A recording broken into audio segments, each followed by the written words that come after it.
So, welcome everybody to yet another live interview show with Become a Fearless Father. And today I am blessed to be accompanied by Len Wright. It was so awesome to set this up because Len was one of the guys that's like, dude, I want to be on your show. Let's do this. I got some great things I want to share with your audience. I'm like, awesome. That sounds awesome. And then I saw you actually the other day. You've been on, I think, Kenyon Zitka's show. And I that's a close friend of mine. I was like, man, that's going to be awesome. So I was really looking forward to this. So let's get it off, started right away with this, because I loved your profile picture. And then right on one, I got to make sure that I'm right in one corner, it says this: become a walking question mark. And I was like, yes, I like that. So do you like it? Yeah, there you go. So share with me, man, how does one because yes, absolutely, you're right. Curiosity, right? That's where that comes from. I read the book Curiosity. I'm really into that. But I want to know from you, man, how does one become then a walking question mark?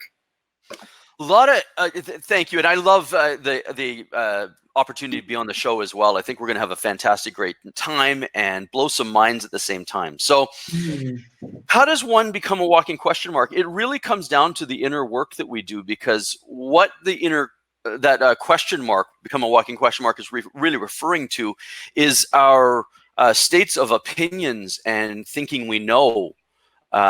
Thinking we know this, thinking we know that. Oh, I know about this. I have a feeling about this. I have a belief. I think this should be this. I think this is right. This is wrong. I think. And really, when we look at how that comes about, those opinions, which are beliefs, they're formed by only just the experiences we've had the opportunity to go through and the perceptions that we viewed those experiences in. So as an example, if I'm a person that has never looked at any kind of improvement of self, any kind of looking within, and I'm just one of the vast majority of people out there that are bumping around not knowing what they're doing, but acting like they do, then all of my decisions, all of my preferences, let's call them, in life, are going to come from the beliefs that I hold from a state of ignorance. So I'm ignoring all this out here. I'm not getting it. I'm not even really working on myself too much, but I have an opinion about this, and I have an opinion about that, and I think this should be this way, and I think it's all from a point of view that we really don't know what game it's. The thought just came to me. It's like actually playing chess and the person showing up in football gear, ready to play football. That might work. Yeah, for about 2 or 3 seconds, and then all of a sudden there are chessboards everywhere, and that's really what's happening in people's life. The chess pieces are everywhere because they're playing the wrong game and they don't even know it. So become a walking question mark is about examining your life, examining yourself, and getting to know yourself in a way that you never have before by relinquishing the need to be right, relinquishing the need to have to know about that specific thing. The goal, the really deep end goal that's in all symbols, in esoteric and mysticism, is really becoming the middle pillar, they call it, or equilibrium, becoming in the middle of something. And the reason that we do that is not, everything has to have a result, everything has to have a reason for doing it.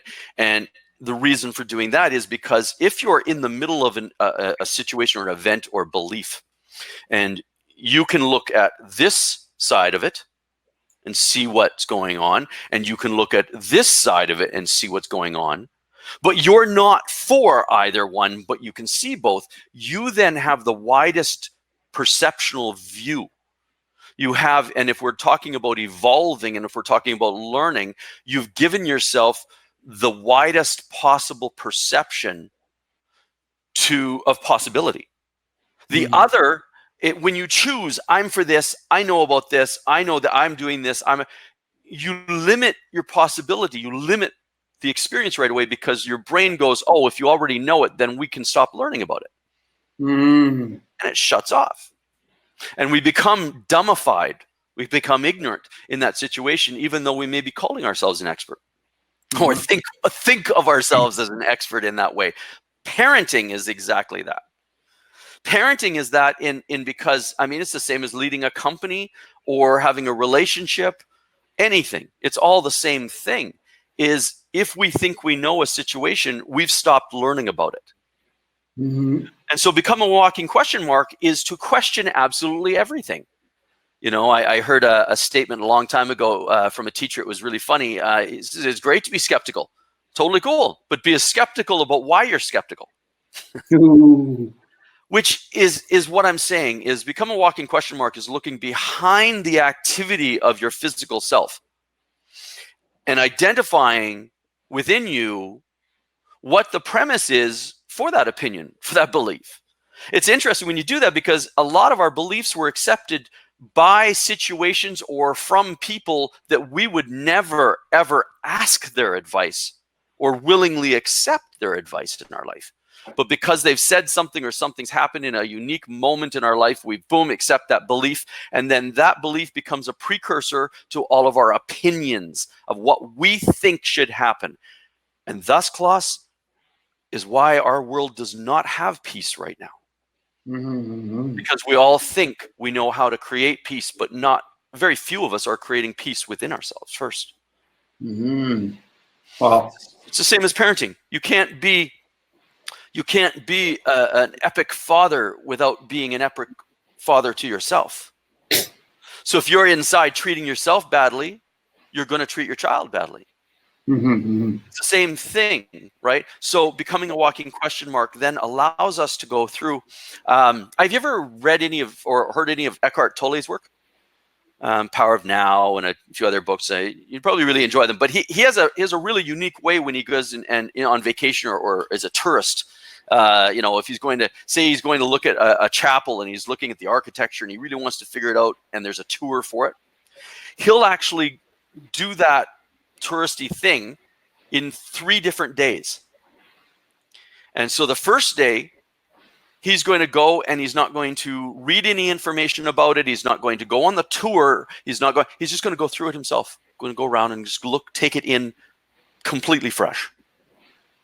And then the next day, he's going to, you know, that night before, he's going to read up about it more. And he's going to, you know, find out what others think and take that biased information from others in and go, and then he's going to go see it again. And he will actually have a different experience because of the new information he brought in. Third day, he goes on the tour. And so it's explained in a completely different way to him. He has 3 experiences with the same event. That's what become a walking question mark is all about. Is being able to go through events in your life without thinking you know what the events mean to you. Without thinking you know how to solve them, how to go through them, how, like you know what you're doing. That breeds a bunch of compromise and resentment within us. You know, well, somewhere along the way, we've been taught by society, our educational systems, our governments, that saying we don't know is somehow a pariah. It's somehow a weakness. And it's not, because it's still the student. Michelangelo at 87 years old was quoted as saying, "I'm still learning." He was a great mystic. You know, a lot of people don't know, you know, mysticism has been around and shaped absolutely everything in our world. But it's done in such a way that although it's out in front of us, it's all hidden. Because it's all using perceptual skills like I'm talking about. Become a walking question mark is actually a motto in mysticism in certain groups. And it's about not identifying, not labeling. As soon as we label something as this or that, oh, this is good for me, oh, this is bad for me, it ends up like the misunderstanding is in every situation, in everything, there has to be all sides. It has to be dark light. And until you realize that, you're continually chasing only the good, only the light, and that good opinion is only coming from a place that thinks they know what's good for us. We would never have accepted most of the most valuable moments in our life because at the start, they were things that we didn't want in some way, shape, and form. So a lot of times we're not the best choosers of our own destiny because we're only choosing from a limited perspective. We're choosing from a point of view that thinks they know, but it's really coming from an egoic state. Mm-hmm. It's coming from here it is. It's coming from a limitation already. If you take a copier and you have the original that has a line through it, how many times can you copy that original so that it doesn't end up in the copy? Mm-hmm. Never will happen. It will happen it has to.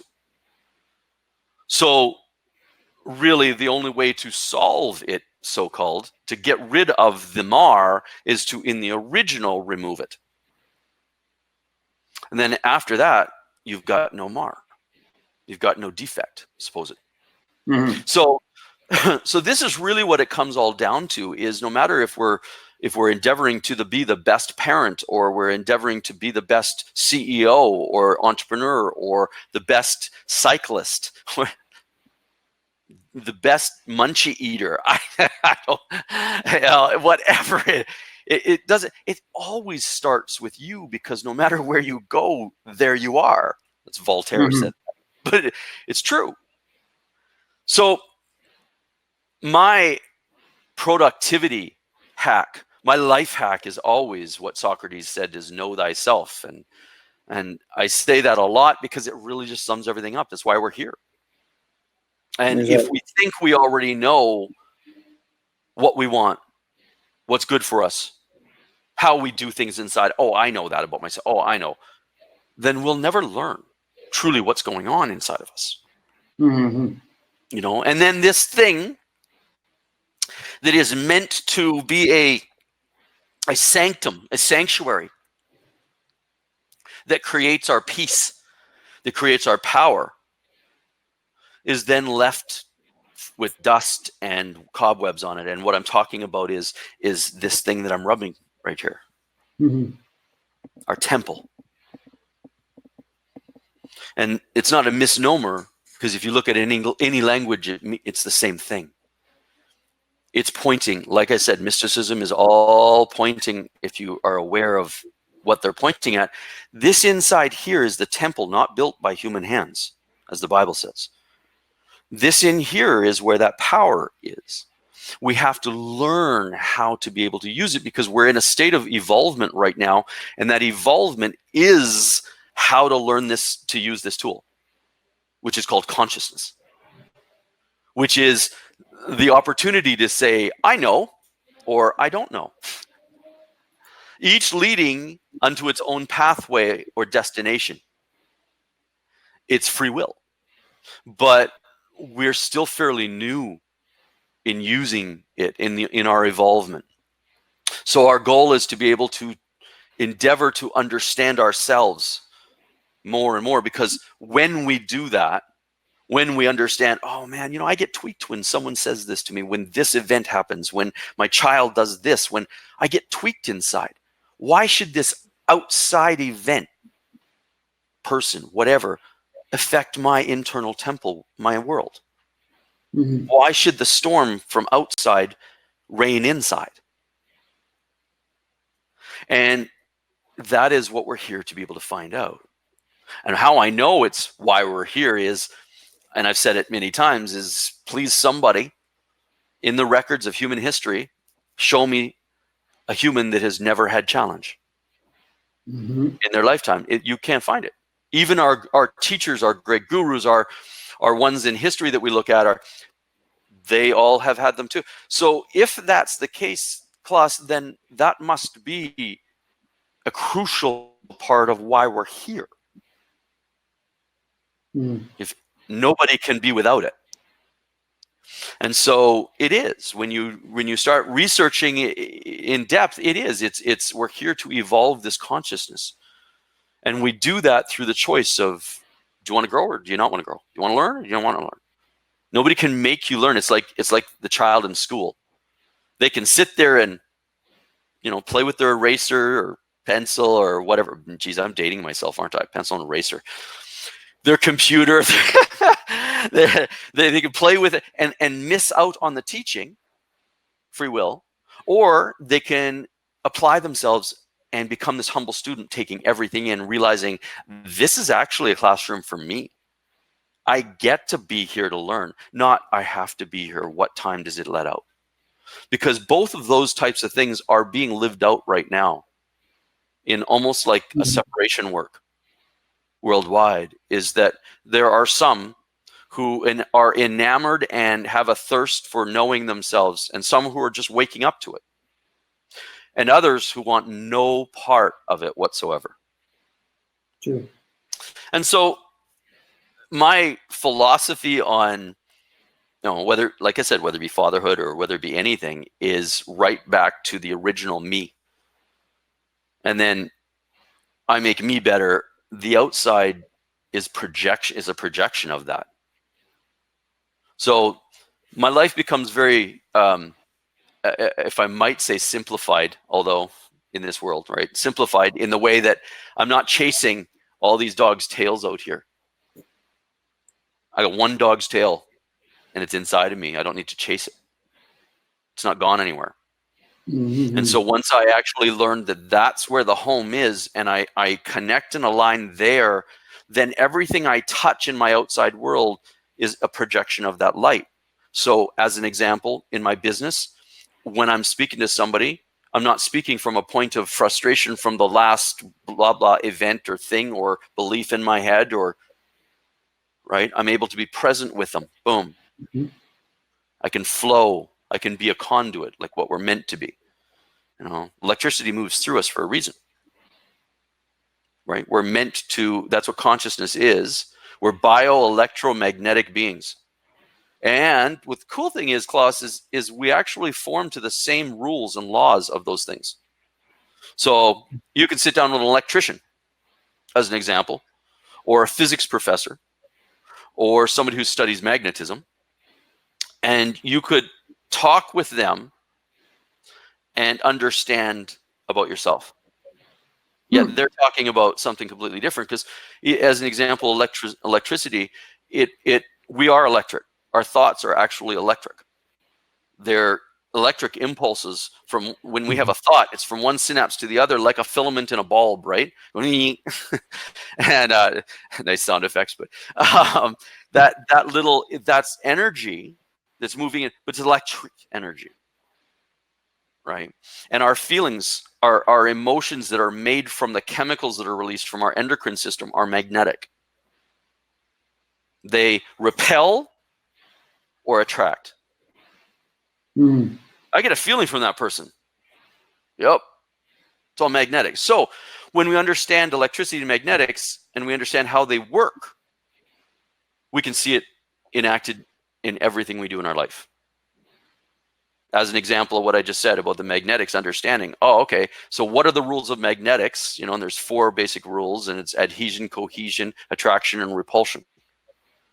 And so when we understand those, we can go, okay, and if we look at our emotional states as the magnet, we can see what we're attracting or what we're propelling in our life completely, because it gets fed by what we feel about the situation. That's how things show up. We have the thought, right? Thought comes into our mind. We go, yeah, in some way, shape, or form. Some way we identify that thought as we agree with it. We uphold it. And then because we do that, and I might just say the upholding of it could be through a fear of it. Still grabbing onto it in some way, shape, and form, making it important. As soon as the thought in that nanosecond is made important in some way, shape, and form, then the chemicals that are going to make the feeling that match that thought are then excreted in our body, either on an acid base with any kind of fear, or the drugs, the chemicals inside of us, like oxytocin as an example, serotonin, dopamine, that are the good drugs that actually heal us. There's hundreds and hundreds of them. Okay, so either or, fear or love, we secrete the matching material, chemical, drug inside of us, like a bartender. We mix the drink. Then by feeling, it creates the feeling, we become that thought, move through us, and then we act on it. Mm-hmm. Right? So understanding how we think and understanding this process allows us to tweak our engine whenever it gets out of control, to be able to, and I'm going to go back to the walking question mark, to be able to, when we're about to go, no, you're wrong about that, or oh yeah, blah blah blah blah, we're able to take a conscious a conscious pause, a gap, and go, maybe I don't know all there is here to know. And then we come into that conversation, into that experience, more humble, more of a learning state, not a martyr, not, some people look at kindness and love as a weakness in that way. They look at it because it's a gentleness about it. But again, we go back to states of being, fear and love. And we look at love as being the most potent, the most powerful state of human consciousness available to humans. Unconditional love is at the absolute top. It's the most powerful, changes anything. However, shoot for the moon, we at least will hit the stars, that old saying. We're shooting for unconditional love, but at least by doing that, maybe we become more gentle in it. That gentleness, though, if it's actually on the side of real love, is the most powerful thing on our planet, in the universe. There's no weakness about it, actually. Weakness is in actually choosing fear because that's the only thing that's given to us by our mind at the only time. It takes more work to do the other, but at the same time, the rewards are absolutely immense. As an example, we don't secrete acid into our body, which starts eating us from the inside. Aging is acid. What does acid do to meat? Decays it, eats it away, doesn't it? Putrefies it. Well, if you're not eating, but you're worrying, you're secreting acid still. Where do you think the acid's going to go? What do you think the acid's going to work on? You. Right? Thus, you see somebody who, it was really funny. I seen a picture the other day of, I think there's 4, and there were celebrities that, you'd know most of them. One was Dick Van Dyke, and Mel Brooks. There was a few. They're all in their high 90s. Dick Van Dyke's 98. And they're smiling and standing. There's no walkers in front of them. There's no canes. And these individuals that I'm talking about, they all study this material privately. They don't talk about it. Mystics usually aren't too open about what they're studying, because it probably comes from a point where, a couple hundred years ago, we would have been burned at the stake for talking about what we're talking about right now. And this is really the premise of it all, is the reason we would have been burned at the stake is because of the fact that we're pointing inside ourselves instead of pointing out. That's been the age-old thousands and thousands and thousands and thousands and on years debate. Where's the real power? And anything that tells you it's inside is usually looked at, scoffed at, looked at as far out, taken away, tried to be hidden. And they all say it's outside. That's your happiness. That's your satisfaction. That's your savior. It's outside of you. You just wait. You just wait, because someday you're going to be saved and it's going to be awesome. Someday. You have to die first. But that's cool, because so you spend the whole life waiting for something that's not going to happen. Actually, let me rephrase that. You spend your whole life waiting for something that's already happening. It's already happening. As Master Jesus said, the kingdom of God is at hand. It's now. It's always happening. It's always at hand. It's inside the temple. You're conscious. You're able to think. You're able to choose. So thus, you're able to be God in the way of creation for your world. You're able to choose right and wrong.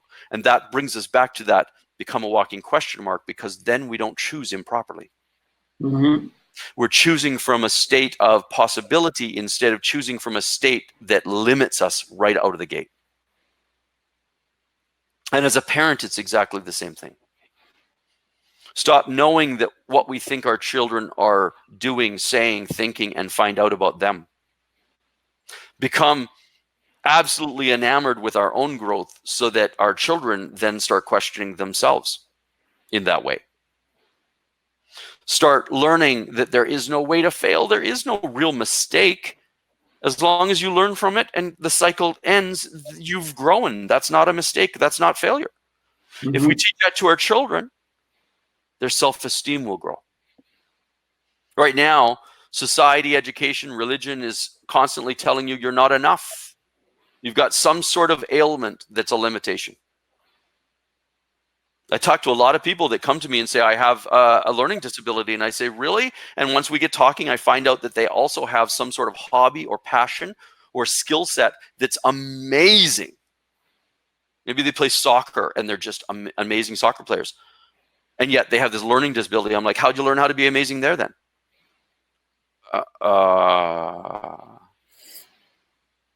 Misunderstanding. We don't understand that the whats aren't important. The hows are the important thing. How to think, not what to think. Not memorizing this thing and memorizing this. No, figuring out what is that thing to me? What's the relationship? How does that thing work? What's the process for that? Right? Einstein, with his students, used to say every morning, what new thing have you learned about yourself today? And the ones that said no and they couldn't come up with anything were sent out of the room. He said, if you can't learn what's really important first, how are you going to learn what's outside of you? And that's really my premise, is it should be first in our lives. It should be the thing that we're OCD about. Finding out about what makes us tick. Why do I think the way I think? Why do I choose what I choose? Why do I feel the way about the things I feel the way about? Why are my opinions that way? Can I see where I'm limiting myself? Can I see where I'm so adamant that this is the right way to do things on, a major debate in the world? I side here. Are you even actually involved in it? Is it happening to you? We're so caught up with our own opinions and hearing ourselves talk about them. Mm-hmm.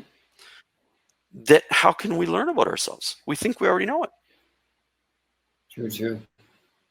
I'm guilty. That's where the walking question mark comes in, right? It's a childlike curiosity about life rather than labeling everything and becoming the adult that knows it all and yet is falling apart.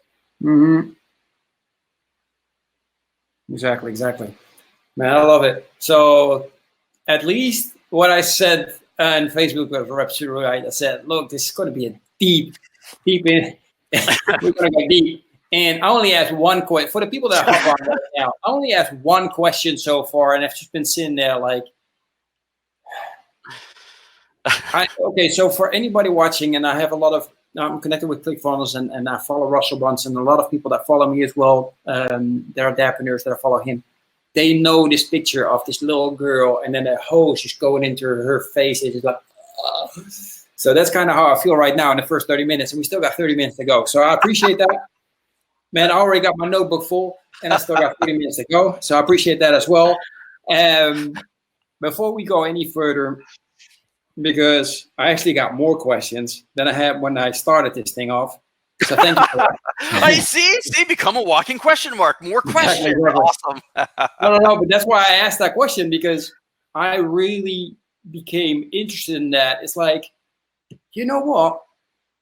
I'm not satisfied with who I am as a man, as myself. I'm not satisfied with who I am at the moment as a husband.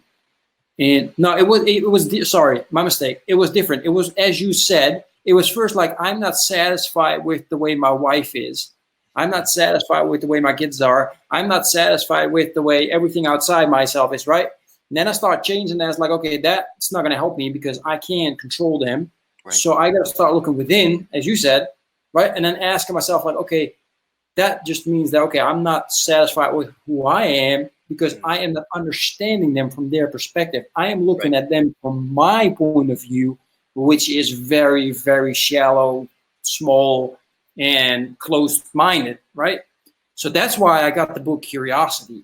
And I wanted to just become a better interviewee, right? So I got to be able to strike two things at the same time. Or more, multiple even, because I wanted to be able to be more curious with my kids, right? On one end, because I want to understand them better, but on the other hand, I know that if I ask them things, right, when they come home and I ask the right question, I'm like, hey, how was your day? Because you know the answer. Yeah. Good or bad, end of conversation. So I really trying to look at, okay, what kind of questions can I ask? And I started reading that book. So that's why I was really interested. So I really appreciate you going so in depth on that question. Before we continue. And Klaas, it's really about cause and effect, right? Which is one of the Hermetic principles, 7 Hermetic principles, that they are the immutable laws to everything. They're what all of the other holy books are written from. Hermetics came first.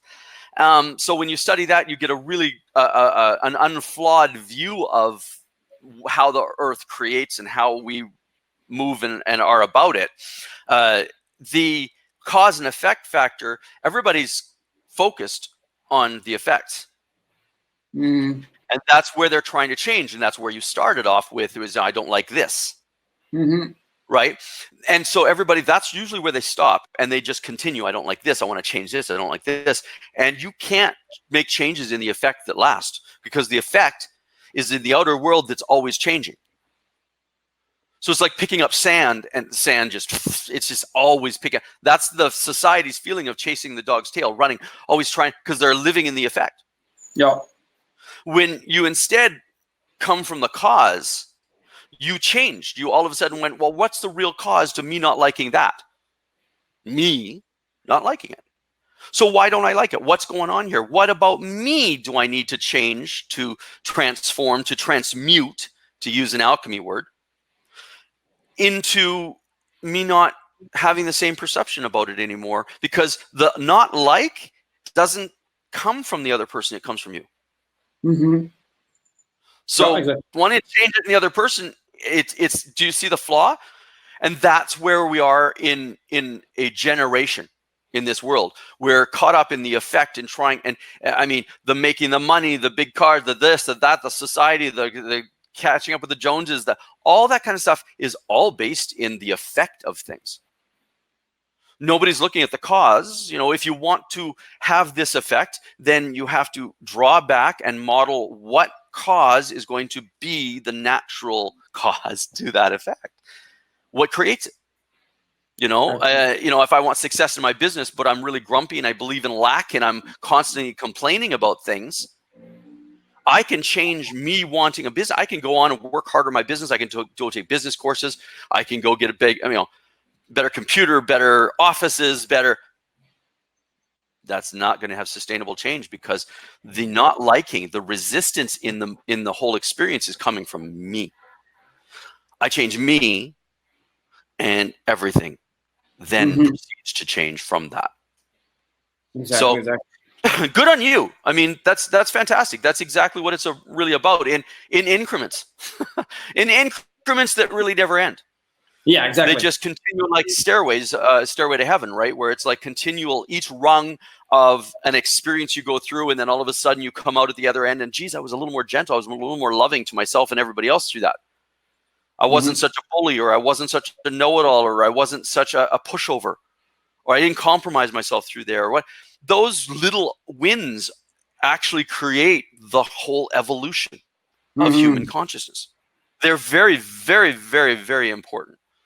And yet all we're focused on is to be able to get to Starbucks to get the coffee so that we can get to the job that we don't like, and the boss that we can't stand, that have all these expectations on us, that we have expectations on us, and we start running. And yet all of it, we're only renting anyhow.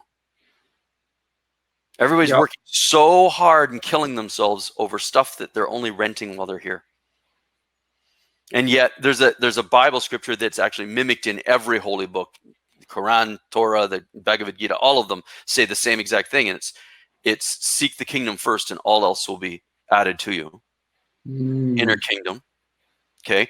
The next scripture is store up treasures in heaven where neither moth nor dust can consume and thieves cannot break in and steal. Mm-hmm. All the other physical things can be taken or will decay or rust or die, or you'll die and you'll have to give them up. Whatever it is, they're just temporary. And so if the only thing is that's not temporary, that doesn't change in that same way, is us knowing ourselves inside. Change meaning that we have to keep chasing it. When we transmute ourselves inside, we hold ourselves to those principles and we change ourselves, change our current of electricity, then all of a sudden a new pathway is made, neural pathway, and we have a different life. Mm. The old neural pathway gets, the bushes grow over it because we're not using that thinking pattern anymore. And it slowly fades into our past, where the one we are choosing consciously now more and more and more, it's the footsteps are trotting that neural pathway down. And all of a sudden, that's the clear pathway becoming. It's about practice. It's work. Mm-hmm. In every moment. Exactly. Awesome. So we still haven't gotten to who's Len. Which I always say, with all due respect to anybody I have on or myself, nobody cares who's Len, who's Klaas. Everybody is really, what people care about is what are these two guys, or as Justin said, what are these two legends, which I really appreciate. I don't feel a legend, but still I find it very You're in there, Justin. It takes is one still, to know one. That's true. That's absolutely true. But it's still, we are here to provide value, but still, it's still nice if you get to talk a little bit about who's Len. Can you share a little bit of your background story? Yeah, I'll just go into it really quick. Yeah. Sorry, just quick. What I find very important for the Dadpreneur audience out there is what's the family setup as well, right? Married. You said you have a daughter, so explain that a little bit so people know, so they can get the whole picture of where your answers are coming from, where your experience is coming from as well. Okay, so I've been divorced 7 times. No, I'm just kidding. Possible. Well, yes, but it would normally be not an even out in that way. I'm married. This October 20th, it'll be 29 years, and I have a 16-year-old daughter, and also I have a 6-year-old Mastiff puppy. So so that's my little family. The way it looks, we all practice this material together as much as possible, and really that's what creates the strength in the family, the cause of all of us being,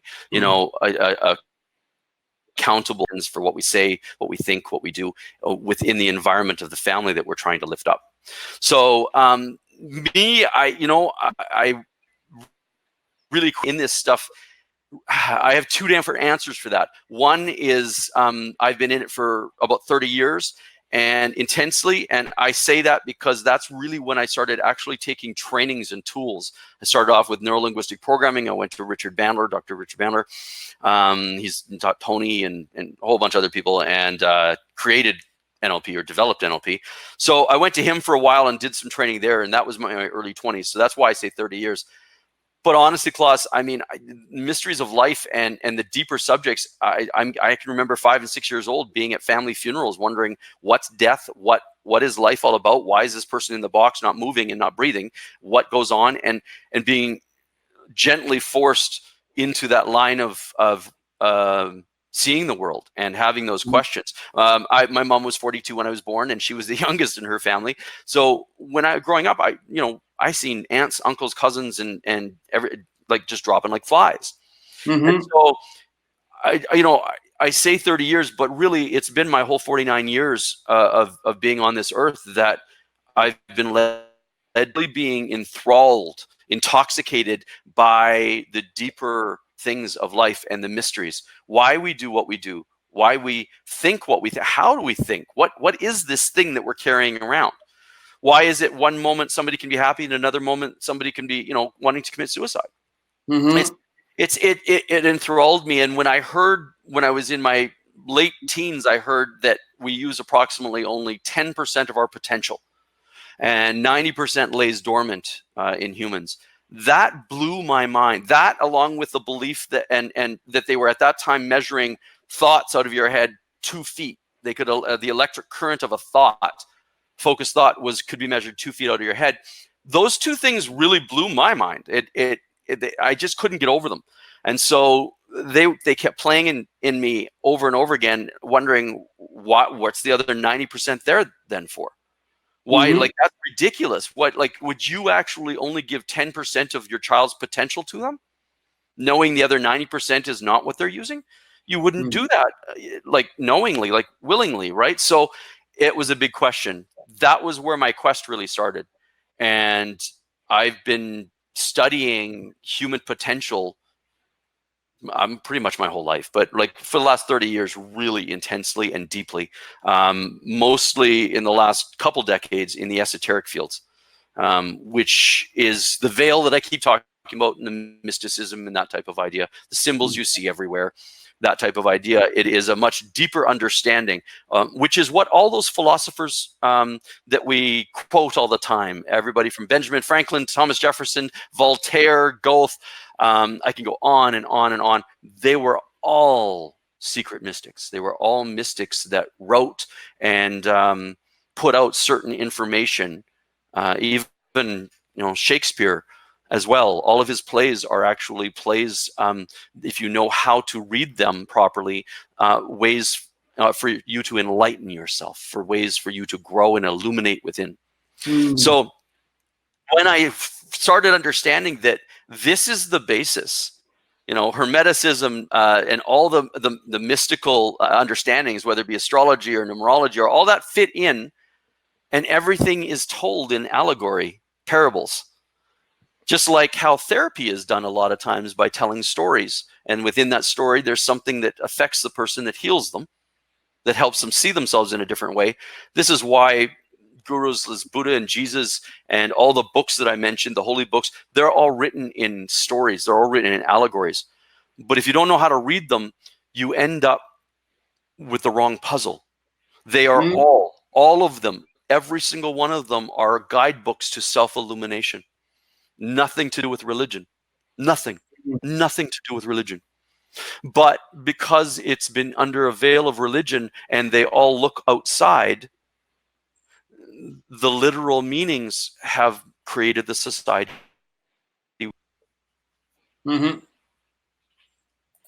Wow. So some background. That's a little about me. That's a little about me. Yeah, I've been doing this for a long time. It's my foremost. It's really, yeah. It's my everything. I've got this thirst that just can't be quenched. That's awesome. I love it. Man, what a continue. As I said, I got so many questions, but I want to dive in, especially for those dadpreneurs out there. For me, like, that's why I asked about the question mark. I think that for dadpreneurs is important on both aspects, being a dad and being an entrepreneur, right? Because at both sides, you got to have questions. You got to stay thirsty. You got to stay asking yourself, do I really know this? Or, why do I think I know this, etc., which we mostly don't, which then makes us become stagnant, either as a dad or as an entrepreneur. So I thought that was a great question. But I want to go a little bit as well into how can we teach this to our kids? And man, you touched so many topics. I actually kind of lost on where to start. But well, it's only one answer. There's only one answer to that. And it's simple, and it's a simple one. And you'll like that, right? Be it first. Exactly. That's the only way to teach your children. The only way. There is no other way that actually impacts as much as an example. Again, we go back to that's why Jesus, that's why Buddha, they all talked about being it. Even Gandhi said, be the change you want to see in the world. That's the only way to affect things properly, is become the cause. Exactly. So if you want to teach your child about knowing themselves, about being confident, about being an accelerated learner, you must become that first. If you're interested in learning in your life and your child watches you and sees signs of you devoting yourself to information on your rise, valuing it, because they watch, they'll see what you value. It's what you put your money, your time, your effort into. They watch that. If they see you putting that in, then they then gain a value of it in their own respect and will start learning about themselves too. They'll start taking their school more seriously. But he comes to me and says, my kid doesn't take their school seriously, they're sloughing off. I know, and this is most parents right now, this is the torch point right now. I know that most of the time,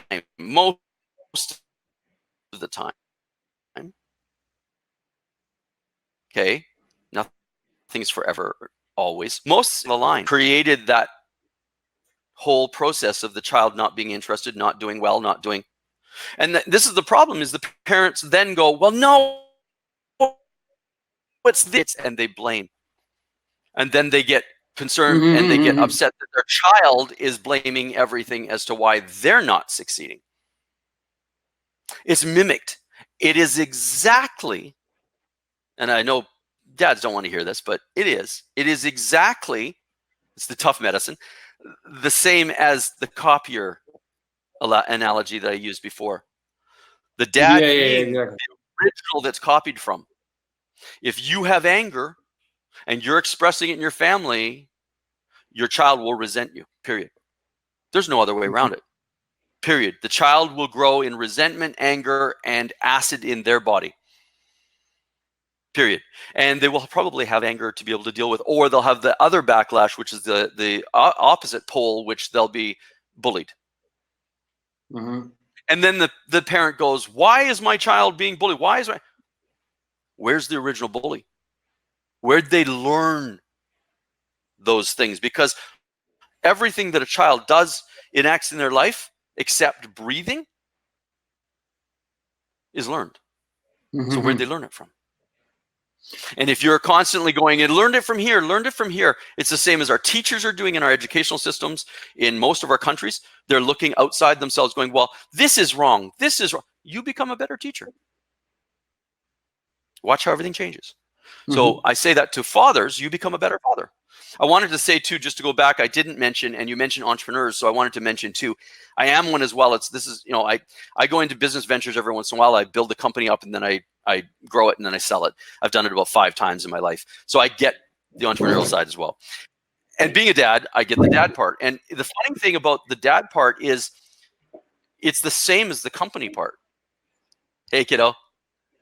It's the same as the company part. It's the same as the knowingness, Klaas. We forget that there are teachers as well. We forget that they teach us, as we just actually said this before we started shooting today, before we started recording. Children teach us how to access the other 90% that I was talking about that's dormant in us. Our left hemisphere of our brains is the 10% of our potential that we get stuck in. It's the analytical side. It's the wrong questioning side, only wrong because it's not productive. Am I worth it? Am I value? What are they probably thinking of me right now? How am I doing this right? I'm probably doing it wrong. That's all analytical side. That's all that left brain. And we learn about a deeper meaning in most of the scriptures talking about tithing. Because that's what tithing really is. It's giving up your 10% every month.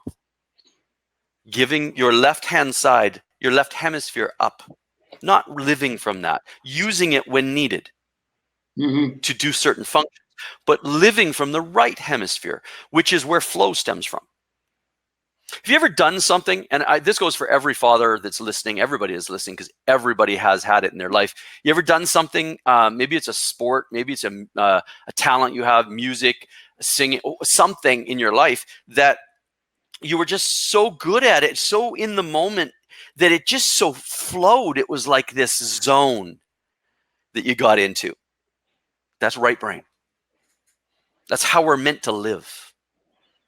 We're meant to live from that right brain space that is, like, as Bruce Lee said, like water. Doesn't grab onto things. Doesn't hold. It just moves. It flows. That's why I sent around to some of my clients a couple months ago. I sent around a video of Pearl Jam, and they were live doing a rendition of Black, their song Black. The middle of the song, the guitarist did a solo, and as soon as he got into his solo, his head went back, and he became the music. His facial expressions changed. He became the music. And it was not like he was there and the music was there. They were together in union. Full right brain flow. Full right brain. And in that, the solo was absolutely amazingly beautiful.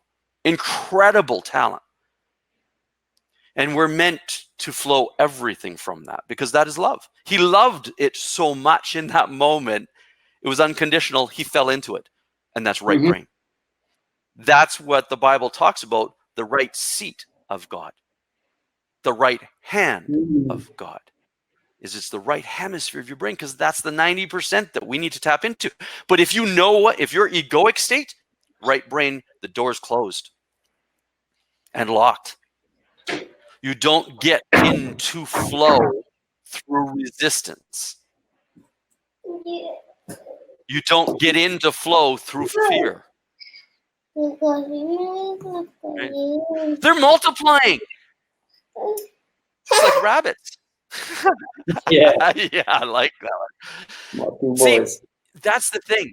Did you know, I'm going to say two things to deal with, because the children, they're great. Like, it brings it up. Number one is, how many times does it take a child to learn a new task? It's usually about average 14, 15 times, a dozen times, right around that. Okay. An adult, on the other hand, for the same task, okay, the same level of task for the adult, takes up to 200 times.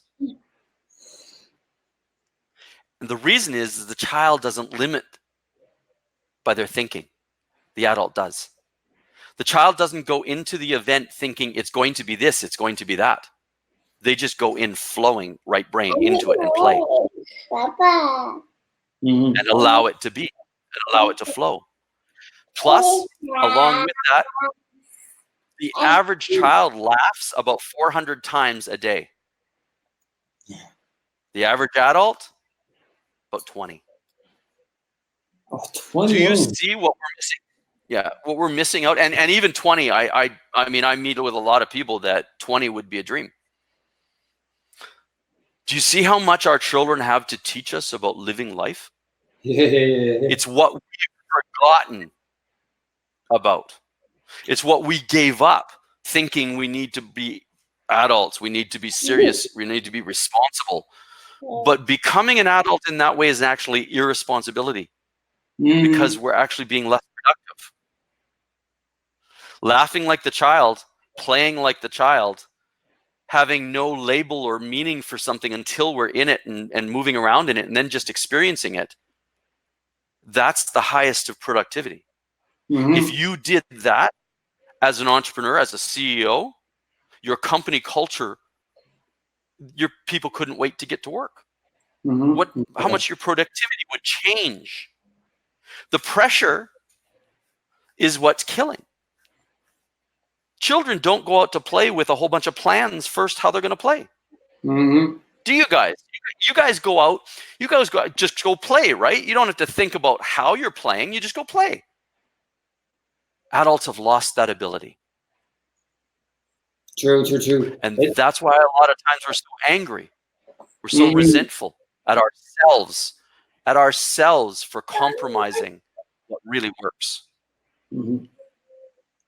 It's funny that you bring that up, because this is what Justin wrote at the beginning before we started, right? And we get right back. We must become childlike. So, hey, Justin, where did you get that from? I know in some of our talks, this is what we were talking about. I was going to say probably from you. But I'm joking, but because of the fact too. I mean, isn't that what all gurus talk about?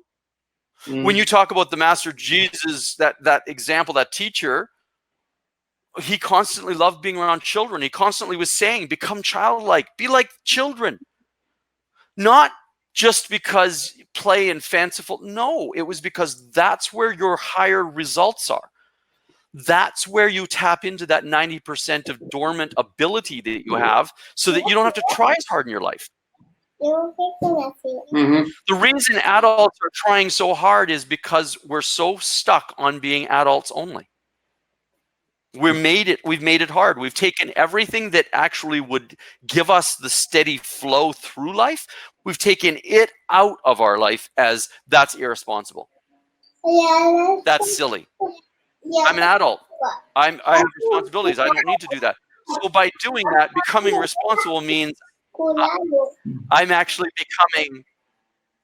becoming less productive. I'm actually getting less from my investment of my time and effort.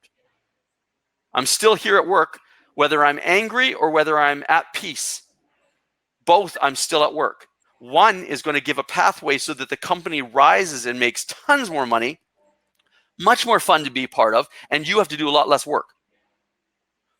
The other piles everything up on top of one another that, like Jenga, somebody's always pulling a piece out. And you're always having to make it up and always having to fix it. It's because you're building your sandcastle where the tide's coming in every day. Just build it a little higher. Build it in a higher place, and then the tide, the water won't reach it. The higher place is here. Yeah, exactly. What you've talked about, one, and I wanted to say that earlier, but I didn't. I forgot. A lot of things that you tied into, or that you mentioned, tie into what I call zombie dads, right? So that's one. So I appreciate you sharing that. And I just want to mention that real quick to the dads that have been listening to me mentioning, like, stop being a zombie dad. This ties definitely into that. But the other thing that you mentioned is like, you're at work anyway. However, the way you approach it, right, at peace, happy, or just angry all the time. The angrier you are at work, I mean, it's not like you go home and all of a sudden it's a switch and you turn it off. You will bring that anger home, which then will teach you, which your kids will act up on. And as you know, life is just an echo. That's all life is. Life is a match game, right? So it's just trying to match what you are inside. So if you're angry, more things in your experiences will show you why you should be even angrier.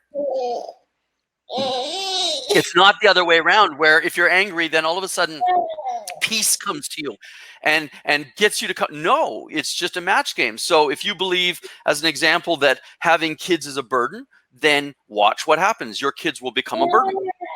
If you believe they're a gift, watch what happens. They become a gift. If you believe that, you don't want children and yet you're stuck with them, watch. They'll be taken away in some way. If you love your children and work on your attachments with them and want the best for them, that's what love is wanting more for the other than for yourself. If you truly love your children, then all of a sudden that echo love comes back to you. So we're talking about, we've talked about entrepreneurship and we've talked about fathership, but it doesn't matter because the same laws are immutable. They're through everything. They're the same ones that you used with your significant other to make a relationship that's strong and healthy. It's the same laws or principles enacted that makes your company strong and healthy. It's the same ones that make your children, your relationship with them, strong and healthy. It's not learning a whole bunch of things. I get my clients to stop a lot. I mean, we need to, trinkets, and you need to know how something works and stuff. I don't mean that. But so focused on the motivation point, if you learn what you're truly passionate about inside and learn how you enact and how you move and how your brain works, you don't need to motivate yourself. You just need to choose properly and stop compromising yourself. And then all of a sudden you're like cork in water. It will float to the top. We're all meant to do that. That's our natural thing, is to float to the top.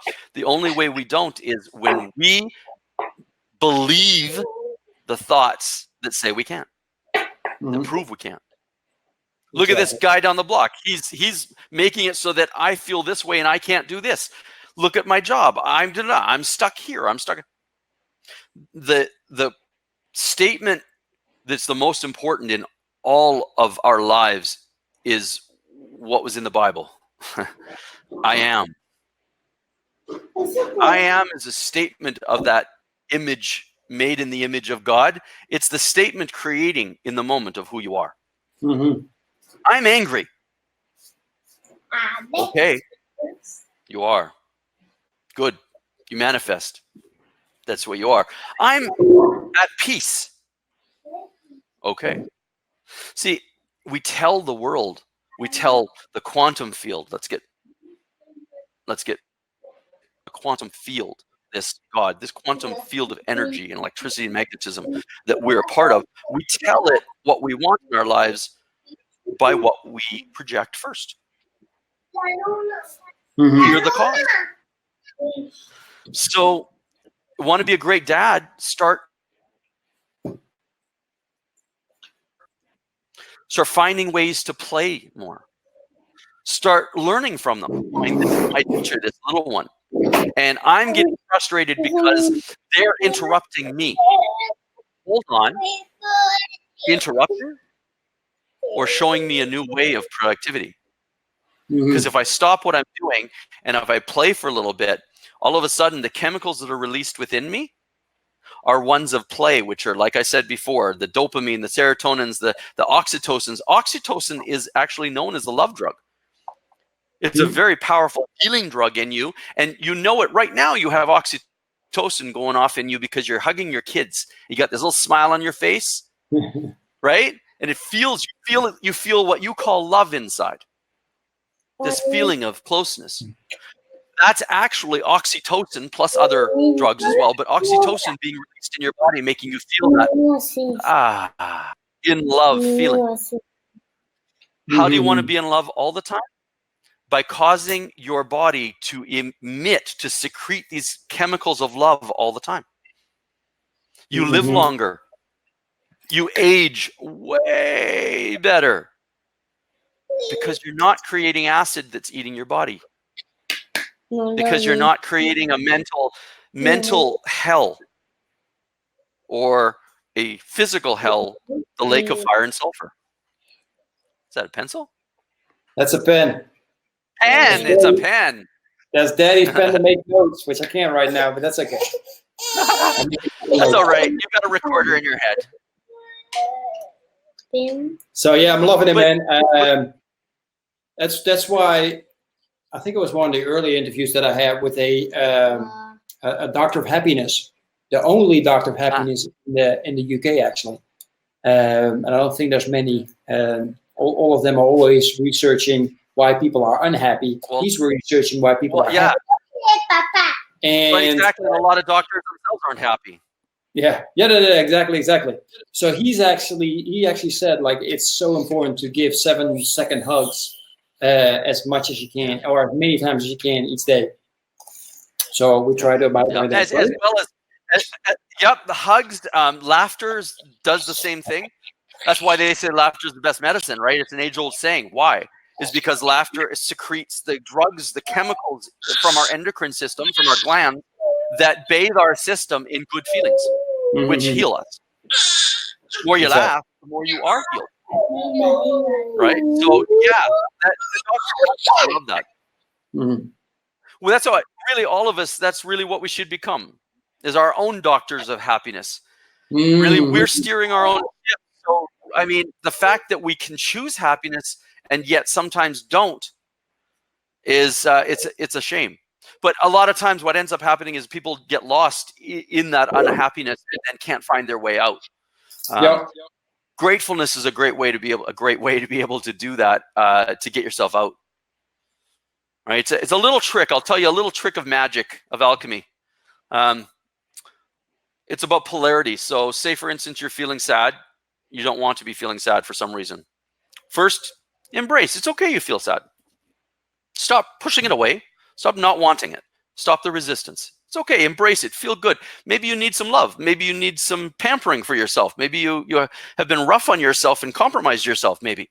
I don't know. But whatever it is, there's some reason inside. You're okay. So take some time out for you. Do something special for yourself maybe. Right? All of that is then to be able to turn yourself softer. right? Turn yourself in a way that's more gentle with yourself. And it's like climbing a ladder, right? Down here's sad, and it's on the fear side. You want to switch sides and you want to climb the ladder, rung by rung. Each rung is a state of being. Sad, I may go to maybe, maybe my next one is confused. Confused might be better than sad. Why am I even sad? Right? And I can go into that state, and then now I'm not as sad. I'm now more confused about why I'm sad. And then I can start asking different questions from the confused state than I did in the sad state. Because you only have access to the matching energy. So when you're sad, you're only going to have thoughts that are sad. When you're sad, you're only going to have proof that you need to be more sad. It's all going to be sad all the way around. Right? It's just how it's a match game. Right? So that's what you're focused on. Thus, that's what you see or perceive. Right? So you want to change that, and you want to get yourself to gratefulness as quickly as possible. So find something in your life to be grateful for. It goes for frustration, goes for anger. In your moment, try to take a pause, a gap, and search for something in your life that you are grateful for. Anything. And in the moment of thinking what you're grateful for and feeling grateful for that, it will start shifting you from the state of the other. And what's happening inside your body biochemically is you've had acid, the frustration, the whatever, the confusion, the sad, acids being released that create those. So now you're thinking thoughts of more where your gratitude, where you're grateful for. Now all of a sudden those chemicals that get secreted, so you start feeling differently. That's all it is about running our machines. It's not this complicated, let's go into the past, let's figure out why and what and where and when, and let's blame them and let's go after them with pitchforks. And no, it's about inside, about being able to control our mechanisms, our apparatuses, our meat suits, as well as we possibly can, so that it's aligned, all three of us, body, mind, and spirit, right? Whatever you want to call those three phases of our life simultaneously, that's where we have to dwell as parents, as entrepreneurs. We have to look after ourselves physically, we have to look after ourselves mentally, and we have to look after ourselves spiritually, soul level, whatever you want to call that other deeper level. And we do that by making sure that all is what's called alkaline. Our thoughts are of a better nature. They're secreting chemicals that make us feel better. Then by doing that, our actions will be driven from that. So we'll help somebody, we'll do a random act of kindness, we'll hug, one of our loved ones more, or pets, or which then secretes more of the good feeling. And we start that cycle, and that cycle then heals us, evolves us, which then alkalines that spiritual, that soul side of us, because that's what we're here for. Evolve. Exactly. So as dads, it's a fantastic opportunity. It's an incredible opportunity to rise within ourselves with little helpers. The ability to have these little teachers to show us. I'd like to be able to just one quick little story about Buddha. But what I want all listeners and you, Klaas, to do is to be able to, instead of Buddha and this other man that I'm going to say, I want you to put yourself in Buddha's situation and your children as this little man. Okay, so Buddha had a heckler. This man used to follow Buddha around everywhere to all his lectures, and he used to heckle him and throw insults and try to throw Buddha off of his game. Try to get a rise out of him. You're talking all this peace. What about if I start heckling you? What if I start doing this? So he did this for ages. Every time Buddha would look at the man and bow and thank him for it.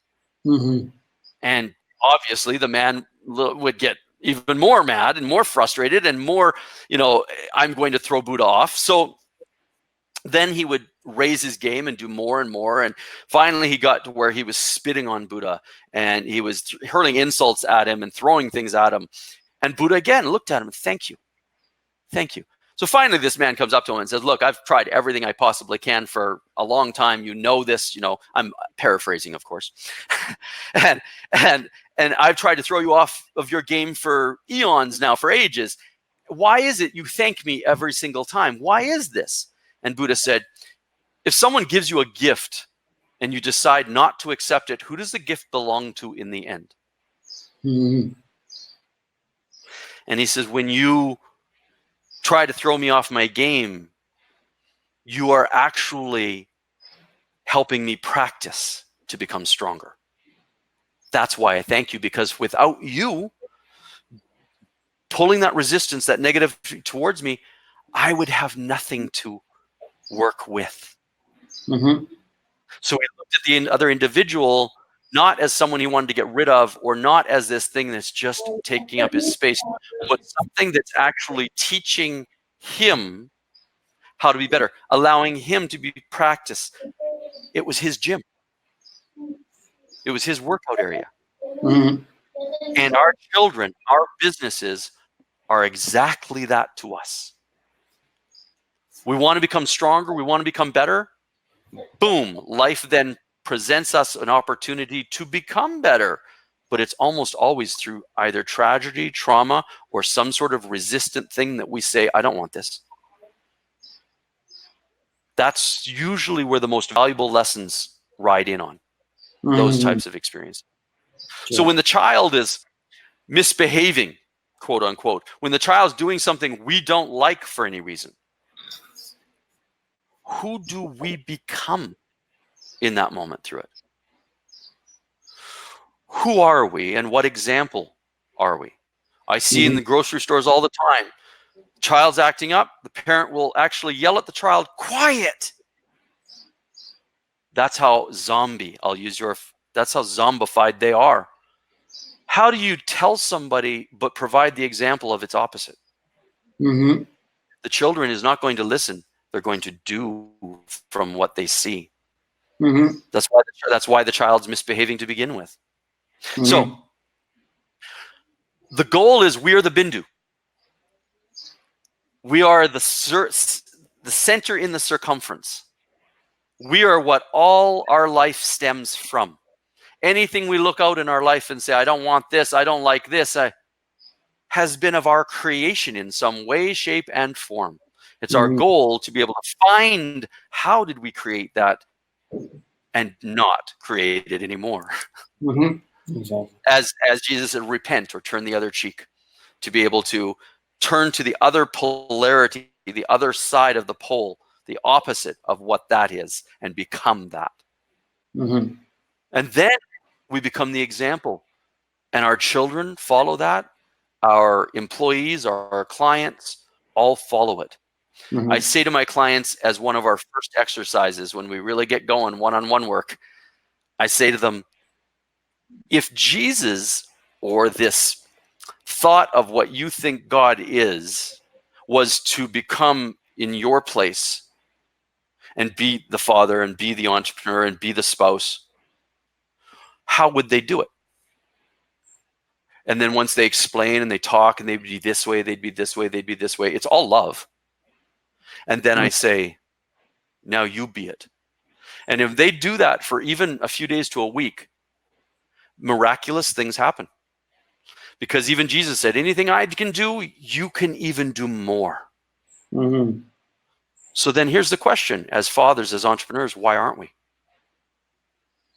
Why aren't we creating absolute miracles? What other people look in and go, that's miraculous. Mm-hmm. Because we have the power to do. We just think we already know. Mm-hmm. Sure. Yeah, same. I love it. And we went over more than 15 minutes of what I usually do, so I really appreciate that. So thank you for that. I actually got to be the first one this time. I think in almost 100 live interviews, is going to say, "Look, I gotta say, we gotta quit because my kids are about to go to bed, and I want to read them their bedtime stories. That's important for me. So again, I really appreciate it. I already said this week and during a live interview, like I think this has been, and that was like, I think at the beginning of the week, I can't even remember which interview it was. I think this has been the interview where all the questions I've written, hardly any of them I touched. This one, I touched one question, and that was the first one. And that's pretty much it. You did touch on topics that I wanted to discuss, but not as in, look, I really want to ask a question. So I really appreciate that. That's awesome. But it still means I got tons of more questions. Now I'm kind of scared because I'm sure that if I ask one more question, I'm going to have tons and tons of more questions, but that's okay. Anyway, that's it. And I'm sure there's also other dadpreneurs that are watching this now in the replay that are like, Len, man, that's amazing. I actually got more questions besides your website, or maybe this is just the best place to go. Or, on Facebook too. I'm on Facebook. They can reach out, and through my site, if you go on my site, there's actually an icon that has Facebook, and that you can get Len Wright, just my own name, and you can reach out through there. I'm definitely open to conversations of people that are willing and brave, willing to be able to, and brave enough to be able to enact them, try them out, see what results they get from them. And so I'm constantly looking for those types of people. Reach out. I have a book out as well, The Little Book of Inner Growth, on Amazon. It's less than a special cup of coffee, and it's only, I think it's 54 pages or something like that. It's not a huge read, but it is kind of deep, going over the basics. Nice. And this, when it's released. So definitely go rummage around, gain some nuggets, and reach out. Awesome, man. I love it. And for those people that have listened for more than an hour, or maybe just a little bit, and are listening to this message right now, remember, if you got that golden nugget, or if you feel like, oh yeah, that's something that I need to do, don't just think it, act on it, do it, try it.